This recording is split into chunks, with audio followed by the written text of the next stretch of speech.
Hi mga kaprene, welcome to my vlog. At dahil may bagyo ngayon kaya magagawa tayo ngayon ng arroz caldo. Tara simulan na natin. Nagisa na nga ako dito ng kalating puso ng bawang. Then kapag nag golden brown na sinunod ko na nga yung sibuyas na puti. Naglagay na nga ako dito ng luya para pantanggal ng lansa. Sunod ko na nga inilagay yung ating sahog na manok. Tinimplahan ko na nga ito ng patis. Nilagyan ko na nga rin ito ng pamintang pino.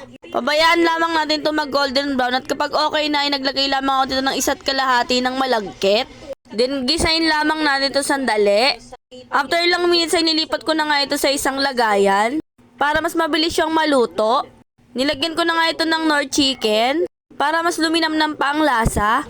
Takpan lang ito hanggang sa maluto. Kayo na rin pong bahala kung ano pong gusto nyong dagdag na toppings dyan. Pwedeng itlog at tokwa. After ilang minutes ay luto na yung ating arroz caldo. At ayan, ready to serve na. O diba, meron ka ng isang masarap na merienda o kaya hapunan.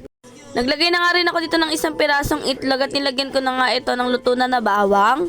Tamang-tama yan ngayon tag-ulan. Makakatipid ka na at marami pa kayong makakakain.